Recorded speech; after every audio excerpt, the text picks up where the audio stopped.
right, everybody, welcome to this month's Investing in Identity Forum. I'm your host, Travis Dre, founder, CEO of Liminal.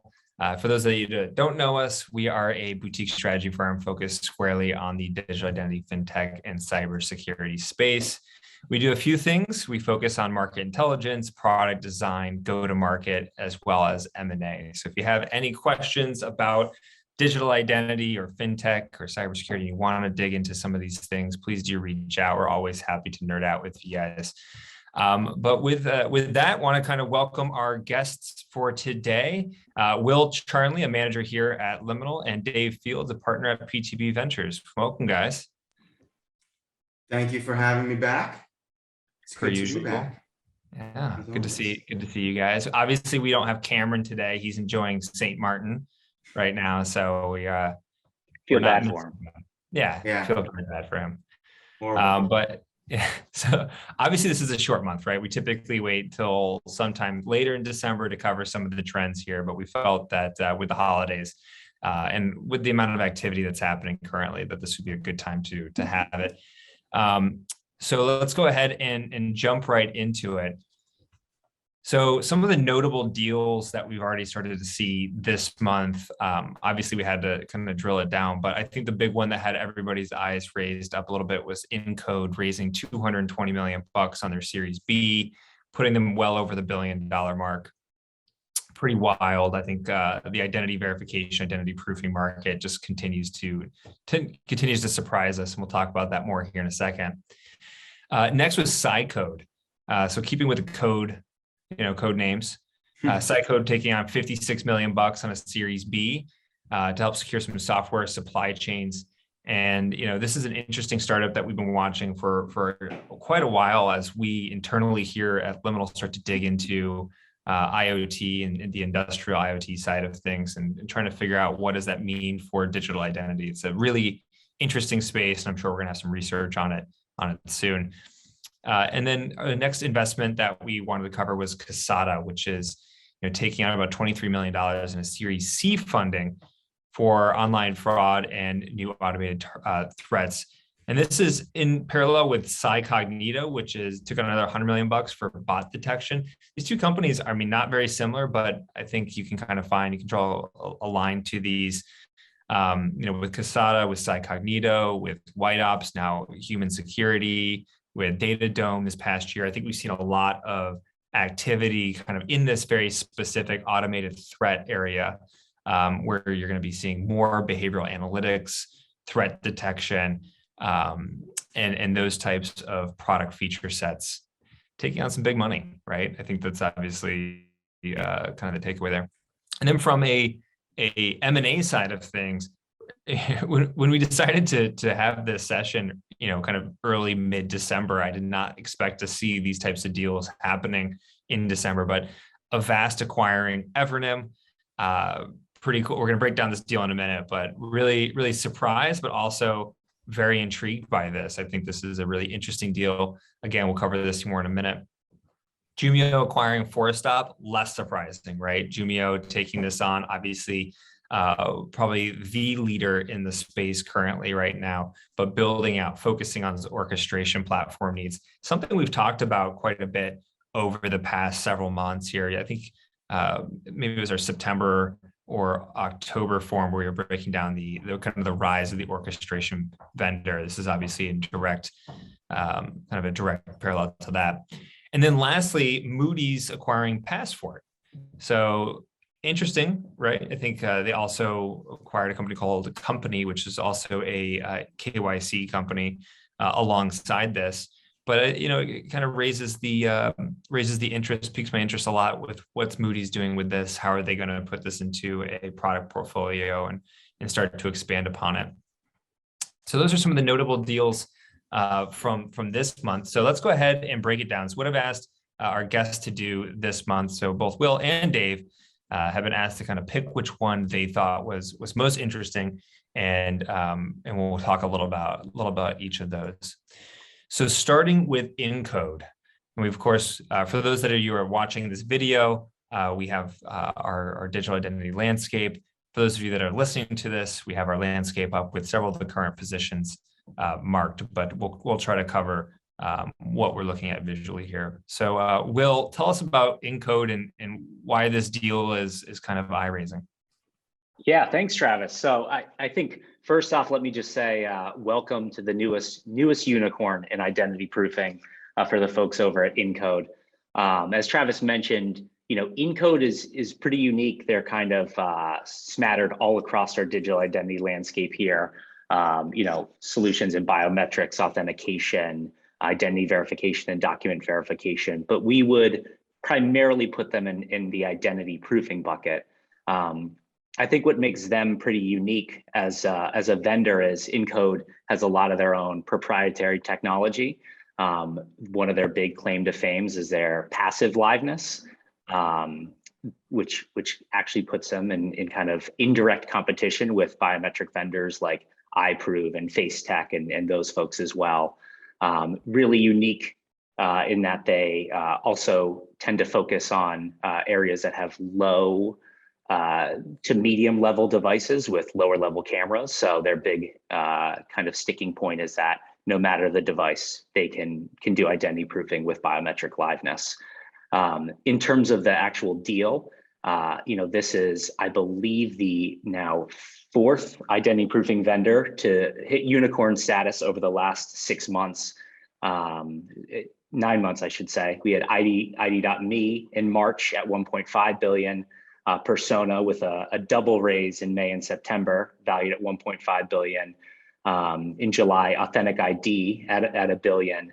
And I would say this will not be the last identity proofing vendor we'll see past the unicorn status here in short order. So really interesting deal. I think curious to see how they deploy the capital. I know we have Jumio coming up. We've seen folks in proofing use M&A as a way to kind of increase and deploy capital. So interested to see what these guys do as kind of next steps there.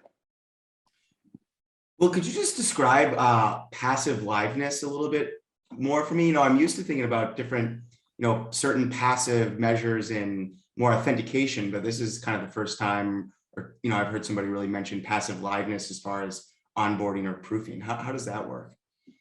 Yeah, so I mean, the way typical liveness will kind of work. I'll just take an example of a FaceTech here. You actually hold the camera and you are actually doing something with it, whether it's moving it closer to your face or lining up your face within a specific circle. You are actually engaging with the biometrics to show that you are in fact there. Right. You're proving your liveness. What Incode will do is it's all just kind of shows up on the device. You don't have to actually interact with it. You don't, have to move. What they're saying is they can actually just, based on the kind of natural way you hold your phone and the movement of your hand just naturally, prove that you are live and that you are there. Mm-hmm. So it's interesting. It is, I think, kind of, what they would put as their key differentiator, but not something you really see too much in that space out in market. No, I mean, that is new and novel. We've certainly seen, it sounds like they're using a lot of the haptics and different sensory capabilities of the phone. We've certainly seen that in the kind of behavioral biometric space as far as authentication. But this is the first time I've really heard somebody using those techniques as far as onboarding and like identity verification and proofing. So very interesting. Yeah. Yeah, it's a really good point. We are seeing kind of a recent kind of split between passive and active liveness detection. I think Willie just did a good job kind of breaking that down for both Dave and the rest of the audience here. And what you're starting to see more of, at least from my point of view here, is the proofing stack trying to be as inclusive of all of the different identity needs versus actually solving just the use case itself. So it's use case plus. So think about downstream customer experience. And I think that's what Incode here has really tapped into is focused on the customer experience. There's the rumor mill is full of the revenue numbers, and I'm sure these guys would be super proud of it. But publicly stating 5x revenues this year, and we're talking about pretty large numbers here. So obviously their customers like what they're doing too. But I do think, to Dave, to your point, passive liveness detection does seem a little bit, has a strong overlap to existing technology vendors out there, and you can bet your ass that we're going to start to see those vendors also probably start to use these terminology, especially if you're getting valuations like Incode just got. Right. Well, I mean, look, I mean, we've seen, I think everybody's has orchestration capabilities. I mean, I think that was a term that, probably was first kicked around maybe a couple of years ago. Now everybody is orchestrating capabilities.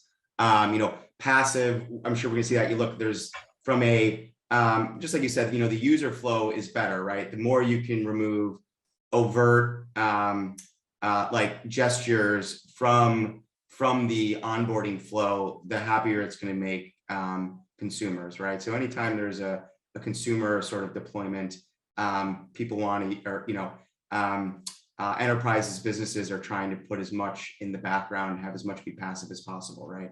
Just reduces the dropout, or the cart abandonment, whatever term you want to use to describe that, reduces that, and then also just a better UX flow. Happier customers should make it a faster transaction process, right? So it makes a lot of sense.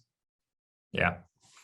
Well, let's actually move on to our next deal here, Avast and Evernym. So Dave, I'm actually gonna turn it over to you because I think you're the space better than anyone.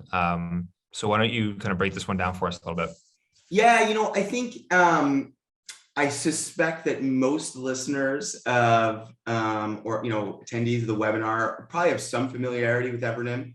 They've probably done as much work, if not more work, than anybody on evangelizing sort of for self-sovereign identity and decentralized identity. It's a company that I think started I think they go back to 2014, 2015. So they've really been around. I mean, they have been around for a while.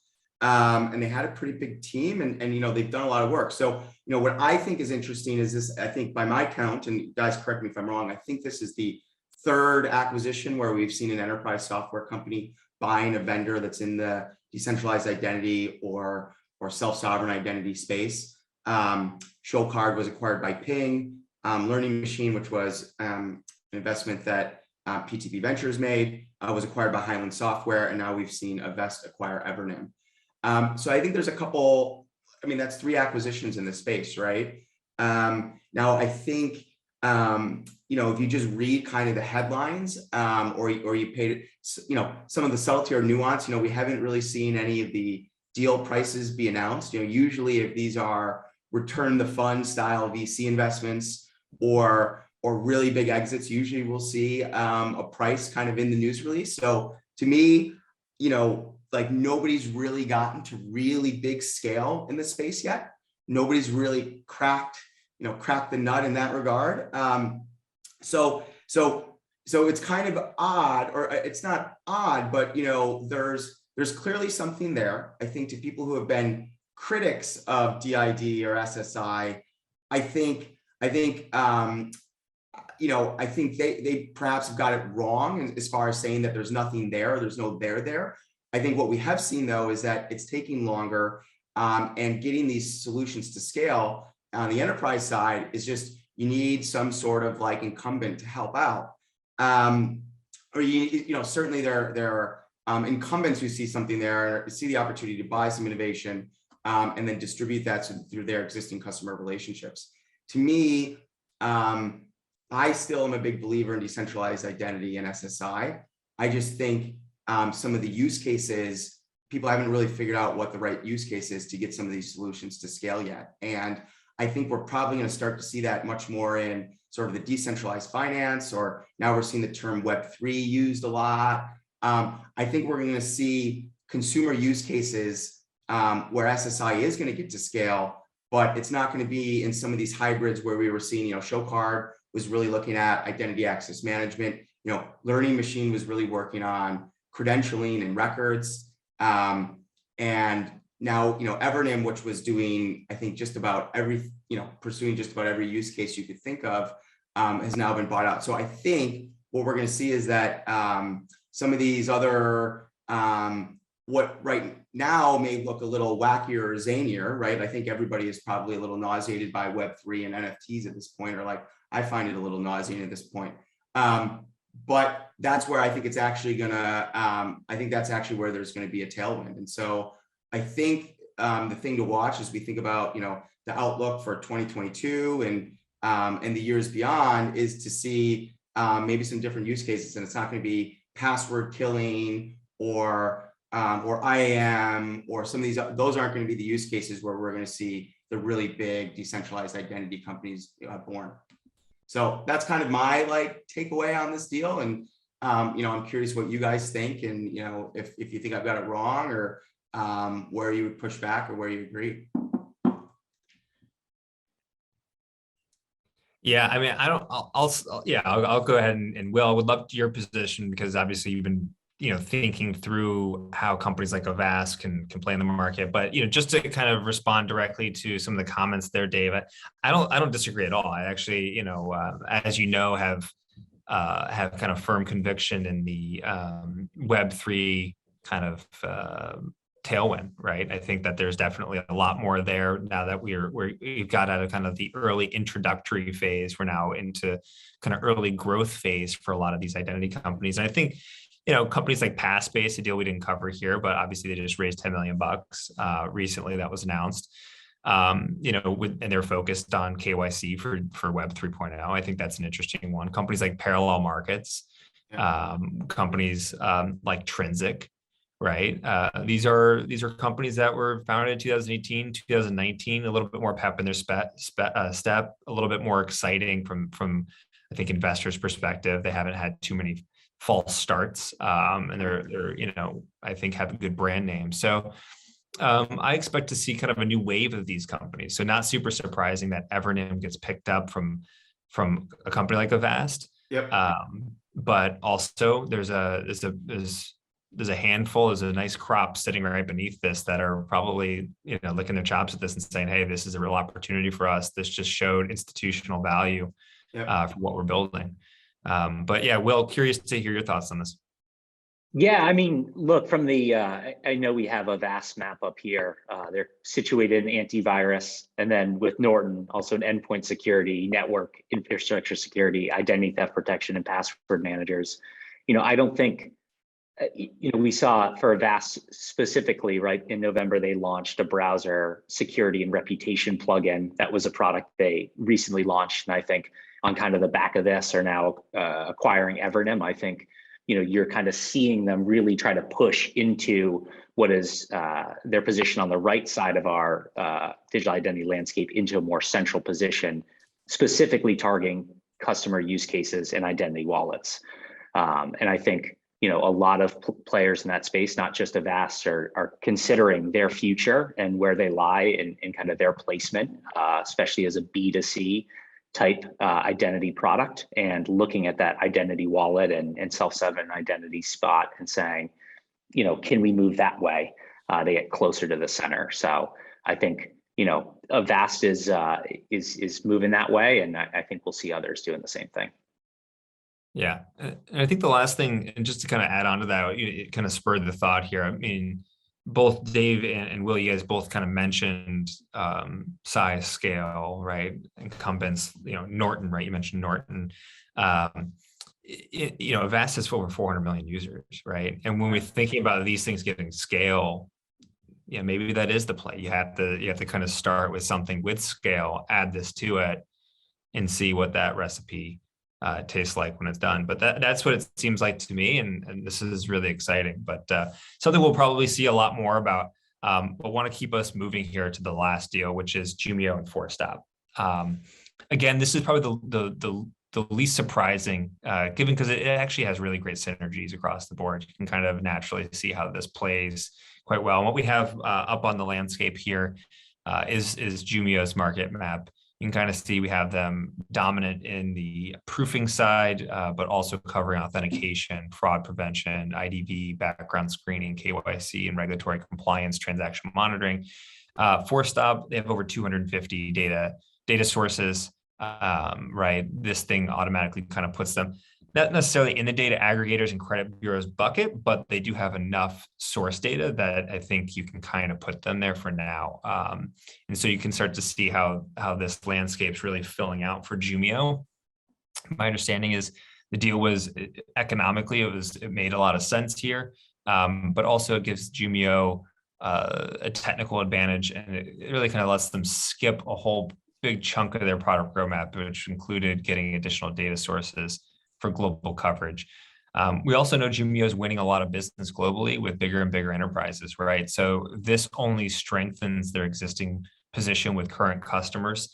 We likely are going to expect Jumio to do some form of priced round sooner than later, right? Obviously, they're not in our $1 billion plus, the unicorn list, but I think anyone probably listening to this webcast, does think of Jumio as a $1 billion plus company. I know we do here. So, definitely expect there to be more of these types of deals for Jumio to continue filling out this landscape, as long as it fits into their product roadmap, which allows them to do a higher price round or potential public exit in the next year, 2 years. What do you guys think about this deal? And were there any kind of drawbacks from your perspective? I mean, I don't know about drawbacks per se. I mean, I think what'll be interesting. I mean, I think we're all anticipating acceleration and consolidation in this space, and that there's going to be a lot more M&A activity. I think what will be interesting to follow will be when you just think about the identity stack and onboarding, authentication, authorization. Which order or what's the right sequencing from, like, where's the platform business and then where do you actually acquire? And so it's interesting to see Jumio starting at onboarding and starting to go down in the stack and making acquisitions, and start to look at authentication and more orchestration capabilities. Personally, I would have thought that the way to go would be the other direction. I think that's potentially a little more compelling, but I may be wrong. That happens, and largely it's just because what I think is compelling. These are ultimately data businesses, and so which data asset is more valuable to start with, and then where does it get easier to acquire when you build out your capabilities. And so that's going to be, I think, the big story that we're going to see play out over the next kind of like 3 to 5 years. Starting to talk about like size, and we're throwing around $1 billion company valuations. We've also seen a number of, obviously 9-figure raises now in the space. I think what'll also be interesting to see, kind of almost tying back to the last comment, is like, when will we start to see either high 9-figure or like $1 billion acquisitions in the space? I suspect that most of what we're seeing right now, a lot of these deal valuations are probably in like the $50 to $100 million range. When you think about like startups that have done big, or growth companies that have done these big raises, that's typically the deal size, the appetite that they're doing is they're probably picking off, different capabilities at $50, $100 million for, which are, decent exits, which are good exits, right? But not like the great exits for that, people, write, books about, or that, really capture headlines. And so I think one of the interesting things to see is like, hey, will we see, a high 9-figure or $1 billion acquisition in this space, next year or in 23, right? Which is really that's when the deal activity really, that's really starting to get up there as far as deal size. So that's the thing that I think is to watch and be on the lookout for in this space. Yeah, I mean, I'll just add, I think when it comes to Four-Stop, another kind of key piece of what they do that's not on our landscape is orchestration. And Dave, I know you mentioned it, but these guys actually do orchestration as well. And I think, we've seen them and True Narrative in the last few months here get acquired by larger players in the space. And I think part of that's probably a reaction to Alloy, raising over 100 million at $1.35 billion valuation and not wanting to compete with that. I think the really interesting piece to that is, for example, for someone like Jumio now having those capabilities, what does that signal to someone like an Onfido and an Authentics and a Persona who are also competing with Jumio? I think Jumio, having those capabilities, right? It kind of puts pressure on their competitors to go get some of those capabilities as well. And, I think as we saw with MyTech and ID R&D, when a vendor that leads into these proofing platforms gets acquired, it can cause a lot of angst in the space as well. So I'm curious to see what this also holds for, the roadmaps of those other companies, and whether they choose to build or buy, orchestration is going to become more important in the future here. Great. Yeah, that's a great point. And again, I would say, hey, if you guys are interested in more about orchestration, I know it is a buzzword, but it is super important. It's on everybody's kind of bingo card right now. We do have a previous episode, I believe it was September, where we kind of dug a little bit deeper into that and also covered some of the more of the quarterly trends.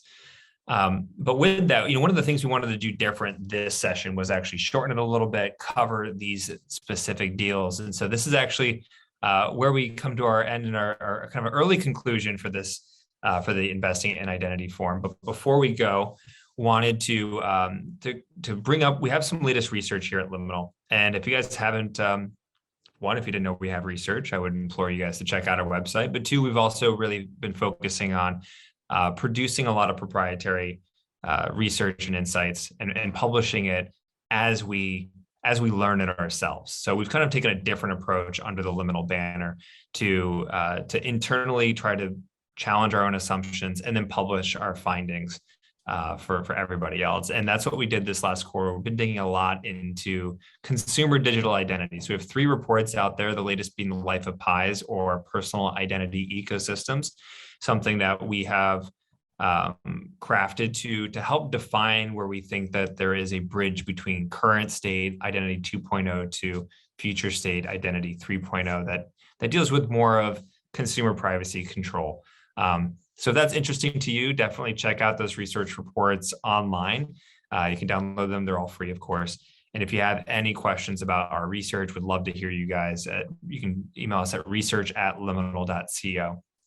And with that, we also, want to wish you guys all a very happy and, great holiday break. Hopefully you guys are all taking some time off. If you're listening to this in January, I hope you had good time off.